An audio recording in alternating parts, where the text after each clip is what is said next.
Si vous n'avez pas les mains sales, on ne peut pas vous nommer. C'est comme ça que la République fonctionne. En fait, le président a compris une chose. Il est seul contre tous. Comment faire pour se maintenir au pouvoir? Alors, il utilise les forces de ses ennemis contre eux-mêmes. Je m'explique. Les médiocres, il les prend, il les met au-dessus des plus méritants. Et c'est les médiocres là qui sont au-dessus des plus méritants qui s'arrangent à ce que les plus méritants n'émergent jamais. Et du coup, le président de la République, lui, est tranquille parce qu'en fait, les médiocres font son travail au quotidien. Et s'arrange à ce qu'aucun méritant n'émerge pour régler le problème du président de la République. C'est comme ça que ça fonctionne dans cette République. Regardez seulement, vous allez voir un individu qui arrive là, il est ministre. La première chose qu'il fait, c'est qu'il commence d'abord à chercher tous les gars de son village qui sont excellents.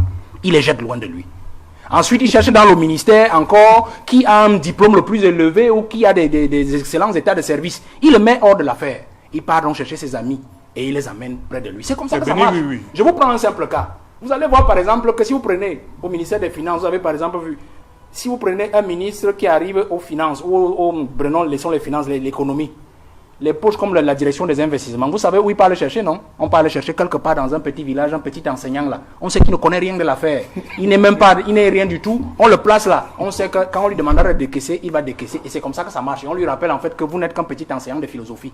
Donc vous marchez comme on veut. C'est comme ça que ça fonctionne. Donc Biya a travaillé comme ça dans ce pays. Pour se maintenir, il a utilisé les énergies de ses ennemis contre eux-mêmes. Et c'est comme ça que ça fonctionne. Les médiocres, c'est eux qui veillent à ce que les plus méritants n'émergent jamais. Et quand vous avez donc étranglé l'ascenseur social, parce que c'est de ça que je veux parler. Vous avez étranglé l'ascenseur social, vous arrivez donc à ce que nous voyons aujourd'hui. C'est-à-dire que le médiocre qui veut se maintenir, qu'est-ce qu'il fait? Il chasse déjà toutes les compétences, et en plus, il veut plaire au parti. C'est ce que disait M. Emilien Tangna tout à l'heure. Il veut plaire au parti. Et pour plaire au parti, il fait comment? Il doit mettre la main dans la caisse. L'argent, il doit sortir des grosses voitures pour aller au village et narguer les plus méritants pour dire. D'ailleurs, on vous dit souvent que tout l'école que vous avez fait là, monsieur, tout ça vous a servi à quoi? Hein? Puisque vous êtes au même endroit et moi je suis ministre. C'est comme ça que ça marche. Et à la fin, on ne travaille pas. Le peuple trinque. Ça fait qu'aujourd'hui, l'ascenseur social a donc été grippé. A donc été anesthésié. Les fils de cacaoculteurs, les paysans ont entre-temps eu des médecins, ainsi de suite. Ils sont allés plus loin. Comme ils savent que c'est les fils des canards sauvages, c'est-à-dire le peuple ordinaire, qui a formé des médecins, des ingénieurs, qu'est-ce qu'ils font? Ils vous ont même dit la fois dernière qu'on n'intègre plus, non, les produits du CUS. Parce qu'ils savent que c'est eux qui vont les soigner, les fils des pauvres, c'est eux qui vont les soigner. Pourquoi est-ce que les hôpitaux n'ont pas le meilleur plateau?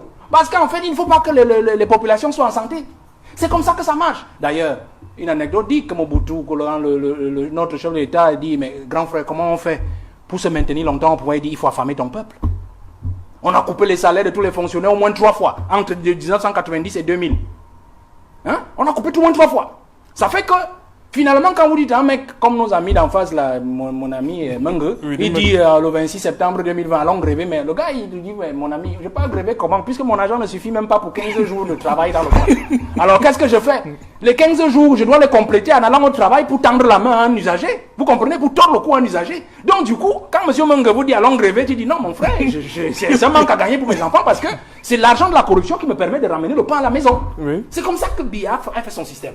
Ça fait que, du coup, les plus médiocres surveillent les méritants. Et l'excellence est morte.